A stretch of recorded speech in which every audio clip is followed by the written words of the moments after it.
반갑습니다. 아파트 사이클 연구소 소장 이현철입니다. 배짜입니다. 반갑습니다. 네. 요즘에 이 재개발, 재건축이 좀 활성화될 것이다. 규제도 많이 완화가 됐고 했으니까요. 재개발, 재건축에 많이 관심을 갖고 있는데요. 이 얘기와 같이 또 많이 들렸던 얘기가 이 건설업체의 자재비나 이런 게 원가가 많이 올라서 좀 힘들다. 뭐 네. 이런 얘기도 또 많이 들었었잖아요. 그렇죠. 그런 얘기가 나오면서 작년 한 해 이 건설업체의 주택 건축 매출 총이익률을 GPM이라고 얘기를 하나 봐요. 네네. 그게 많이 하락했다. 이런 얘기들이 많이 나오더라고요. 네. 그래서 그 원인으로는 뭐 고금리, 뭐 아까 말씀드렸듯이 자재비 상승, 인건비 상승으로 뭔가 이런 수익률이 좀 떨어지고 있다. 수익성이. 이런 기사들이 많이 나오고 있더라고요. 네. 앞으로 시장이 어떻게 좀 영향을 미칠까 네. 생각을 해보게 되더라고요. 네. 뭔가 건설업체의 수익성이 떨어짐으로 인해서 네. 제가 짧게 생각했을 때는요, 네. 소장님, 네. 미루지 않을까. 이런 네. 공사 현장을 해도 돈이 남는 게 없으니까요. 네. 그러니까 이렇게 생각을 해봤거든요. 네. 소장님은 어떻게 생각하세요? 지금 일종의 언론 플레이를 하고 있는 게 아닌가 이런 생각이 좀 들긴 하거든요. 당했나요, 제가? 물론 이제 지금 분위기가 원자재 가격이 많이 올라가고 뭐 이렇게 했지만 네.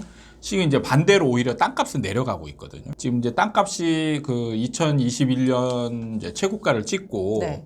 2022년부터 이제 하락세잖아요. 그러면 이제 건축비라는 게 땅값 플러스 건축비, 네. 예, 그러니까 분양가가 예, 이렇게 되는 건데 지금 건축비는 좀 올랐어요. 근데 건축비도 나름 따져보면 지금 얼마 정도 얘기가 되냐면 뭐 평당 5, 600만 원 그걸 들어보잖아요. 그럼 그거밖에 안 돼? 평당이요? 그렇죠. 평당. 500만 그러니까 지금 평당 분양가가 뭐 지금 뭐 5천만 원, 6천만 원 뭐 이렇게 가는 상황에서 네. 건축비가 근데 토지분 건축분 따져보면 거의 반반이거든요. 그럼 그렇게 많이 오른 것 같지는 않거든요. 들리면?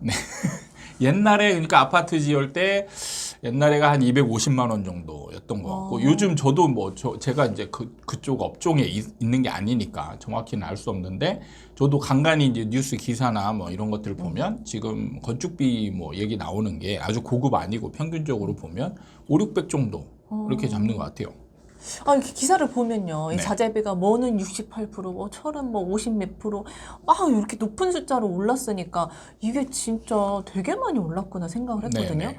근데 이게 실제로 보면 그렇게 또 많이 오른 게 또 아닌 거네요.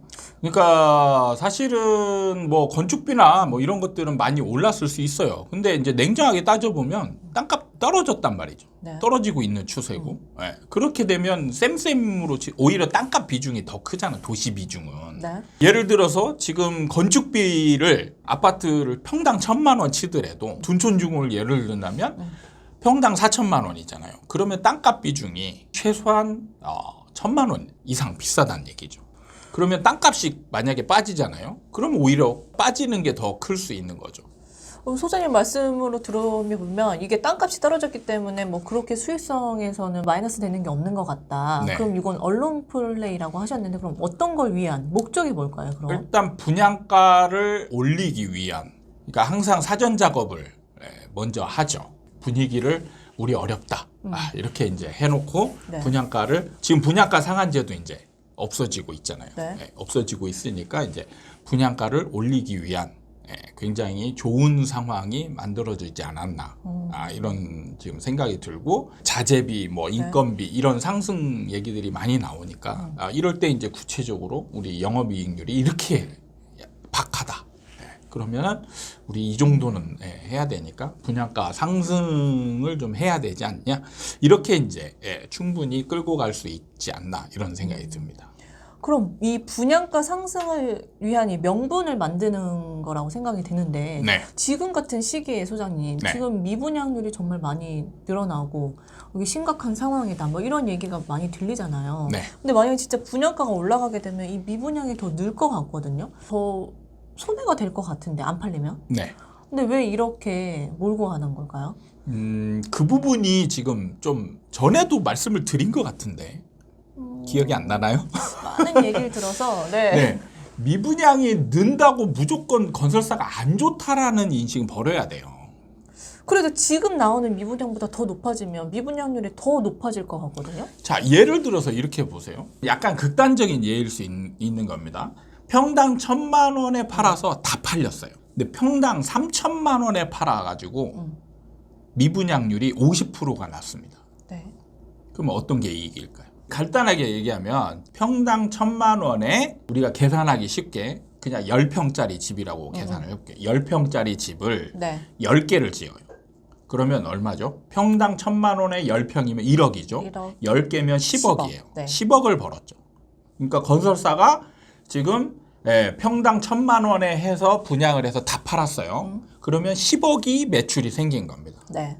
그런데 3,000만 원으로 분양가를 올렸어요. 그렇죠? 그러면은 한 집당 3억이에요. 3억에 10채면 30억. 30억이죠. 근데 분양률이 50%예요. 그러면은 미분양이 50%가 났다는 얘기죠. 네. 50%는 팔렸다는 얘기예요. 네. 15억이 팔린 겁니다. 네. 그러면 다 팔았을 때 10억이 생겼지만 50% 미분양이 생겼을 때 15억이 생겼어요. 5억이 더 플러스네요. 그렇죠. 그렇다고 미분양이 영원히 안 팔리느냐? 팔리죠. 깎아줘도 되는 거죠. 깎아주면은 다 팔릴 수 있죠. 얘를 만약에 20% 할인을 해서 팔았어요. 그러니까 이게 뭐냐면 미분양이 생기면 무조건 건설사한테 안 좋다. 이거는 잘못된 생각인 거예요. 분양가가 얼마만큼에 있는데 기존과 비교했을 때 얼마만큼 올렸을 때 미분양률이 얼마고 얼마만큼 안 팔렸냐, 그리고 이게 나중에 가서 얼마 정도 할인해서 팔리느냐, 이런 거 따져보면 분양가를 올리는 게 일단은 건설사 입장에서 좋은 거예요. 미분양이 나더라도. 이게 미분양률이 그 어느 정도 선까지 괜찮다라는 선이 네. 제가 생각하기에는 그래도 한 8, 90% 정도? 네. 이 정도는 그래도 팔려야 좀 플러스지 않을까 했는데 이렇게 그러니까 50% 정도 미분양이 돼도 건설사 측에서는 플러스가 된다는 건가요, 그러면? 그러니까 제가 약간 극단적인 상황으로 만들었는데 분양가를 높이고 미분양이 나더라도 미분양은 어쨌든 천천히 또 팔리거든요. 팔린 다음에 나중에 뭐 할인을 해서 팔건 아니면 할인을 하지 않고 마케팅으로 막 여러 가지 방법을 써서 팔 수 있거든요. 네. 그렇게 해서 그거를 조금 깎아서 파는 게 훨씬 더 유리하다는 얘기예요. 일단 가격을 높게 선정을 해 놓는 게 건설사 측에서는 유리하다. 그렇죠. 그리고 나중에 시장 분위기가 조금이라도 호전되면 이게 이제 미분양률이나 이런 게 줄어들 수 있잖아요. 그렇게 되면 이제 훨씬 더 마진율이 높아지게 되는 거죠. 그래서 항상 정부 입장에서 희한하게 분양가가 올라가면 안 팔리잖아요. 우리 입장에서 비싸지면 안 팔리잖아요. 그렇죠. 근데 규제를 해제해 주는데 분양가 상한제를 없애는 정책을 쓴단 말이에요. 분양가 상한제를 쓰면 분양가가 낮아져요. 분양가 상한제를 해제하면 분양가가 올라갑니다. 그럼 이게 건설사한테 혜택을 주는 거잖아요. 네. 지금 말대로 하면은 건설사한테 분양가를 높이게 해주는 게 무슨 혜택이냐라는 게 지금 말씀하시는 거죠. 분양가를 높이는 게 건설사한테는 혜택입니다. 제 입장에서 생각해 보니까 그럼 오히려 손해 아니냐 이거였는데 건설사 입장에서 생각해 보니까 그래도 남는다는 거네요. 그렇죠. 그게 남는 거죠. 그러니까 무조건 안 팔린다. 이게 건설사한테 안 좋은 건 아니에요.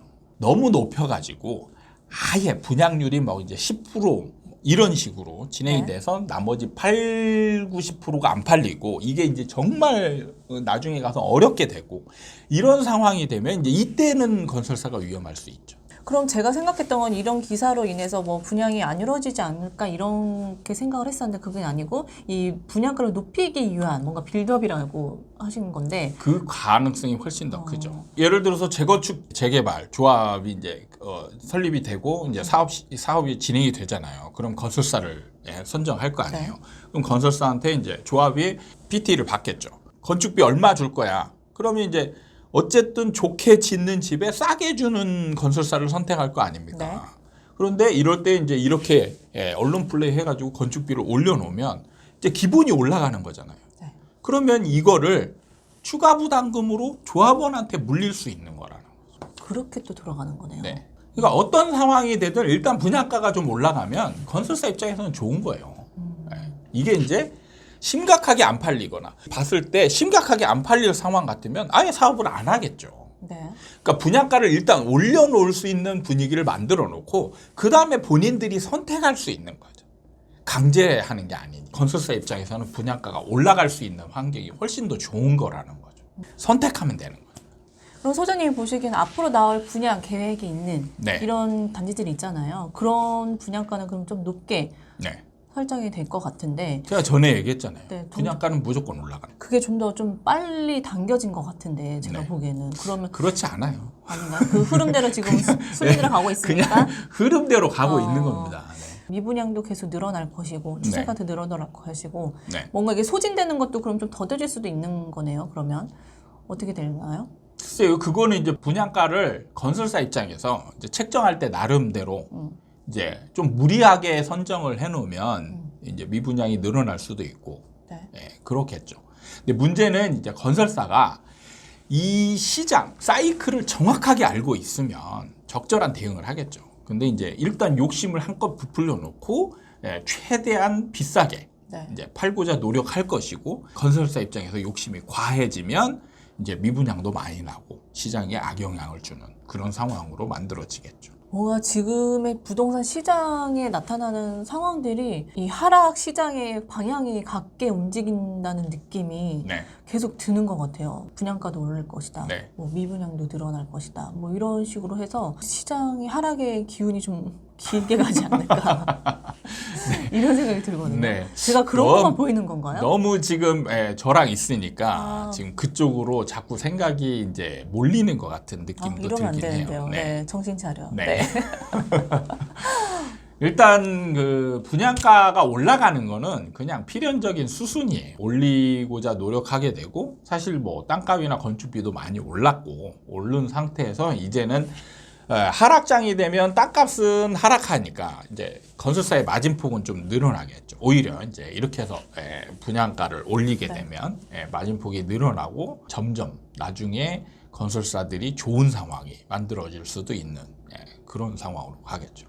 근데 어쨌든 또 땅값이 또 떨어졌다는 게 또 사람들한테 좀 네. 인식이 좀 강해지면 네. 민원이 생길 수도 있는 거잖아요. 땅값이 떨어졌는데 분양가를 한없이 올리는 게 말이 되냐. 그러니까 이렇게 이거는 되면- 시장의 흐름대로 가는데 네. 나중에 이제 그 미분양이 많이 생기고 네. 그렇게 되면 안 팔리잖아요. 그럼 이제 아무도 안 살 거 아니에요. 비싼 가격에. 그럼 저절로 이제 분양가는 떨어지게 돼 있어요. 흐름이 있는 거라는 그럼요. 거죠. 예. 이때는 건설사가 아무리 이제 비싸게 나는 뭐 이 가격에 무조건 팔아야 돼라고 항변하겠죠. 근데 아무도 안 사. 그러면 이제 가격을 낮출 수밖에 없죠. 아니면 아예 현장을 접든가. 그렇죠. 그 사람들은 팔아야 되는 입장인 거니까. 그렇죠. 그래서 실제로 2007, 8년에 이때 이제 분양한 것들이 보면은 이제 주변 가격이 뭐 평당 1,000만 원이나 이런 데는데 갑자기 1,500만 원, 2,000만 원 이렇게 팔아요. 네. 그래서 얘네들이 미분양이 생기죠. 근데 이제 비슷한 지역에 2010년, 12년, 13년 이때에 분양한 것들은 평당 1,300만 원, 1,400만 원 이 정도에 팔았어요. 분양가가 그 시기별로 따라서 또 확 달라지는 거네요. 네, 달라지는 거죠. 그러니까 시장의 흐름대로 자연스럽게 흘러가는 겁니다. 거기에 뭐 그 분통을 터뜨리고 할 필요도 없고 그 과정에서 좀 시장 상황이 좋을 때는 과도한 이익을 얻을 수도 있고 근데 거기에 다 욕심을 좀 부리다 보면 건설사들도 망하는 데 생기고 그 다음에 영끌했다가 또 망하는 사람도 생기고 이렇게 되는 거죠. 상황 하나에 저는 뭔가 일희일비하는 것 같은데 소장님한테 얘기를 나눠보면 네. 모든 걸 초월한 뭔가 초월한 게 아니고 그냥 뭔가 다 그런 거다. 그 순리대로 흐름대로 가는 거다. 평온해지는 것 같습니다. 진짜. 시장을 쭉 보니까 저도 처음에는 야, 뭐 저게 저 따위가 있어요. 뭐 이런 식으로 생각을 했었는데 나중에 가보니까 얘네도 사정이 있었구나. 그리고 결국에는 얘네도 싸게 팔 수밖에 없네. 그러니까 지금 예를 들면 이런 거예요. 지금 막 2천만 원 평당 뭐 이제 예를 들어서 뭐 4천만 원, 5천만 원에 팔아야 돼요. 그러면 여기서 이제 가격이 막 빠졌어요. 그러면 얘네가 평당 한 2천, 3천에 이제 팔아야 될 상황이 오거든요. 그러면 얘네들 입장에서는 이거는 뭐 진짜 뭐 어떻게 보면 손해보고 파는 거잖아요. 네. 근데 이때도 열심히 팔아요. 네, 네. 주어진 일이니까. 그러니까 지금 냉정하게 보면 이때 마진율이 엄청 세다는 얘기죠. 그러니까 마진율이 적을 뿐이지 없다는 게 아니잖아요. 네. 그렇죠? 네. 그런 거네요. 네. 제가 또 언론 플레이에 내가 또 손바닥이 있었구나. 약간 이런 걸 또 깨닫게 됐네요. 네. 항상 이제 기업들은 어떤 상황이 되면 분위기가 안 좋으면 나중에 좋아질 때를 대비해서 그 상황들을 만들어 놔야 돼. 그래야 떼돈을 벌죠. 오늘 시간은 이렇게 마무리하도록 하겠습니다. 도움이 되셨다면 구독과 좋아요 부탁드리고요. 다음에 또 찾아뵙도록 하겠습니다. 감사합니다. 감사합니다.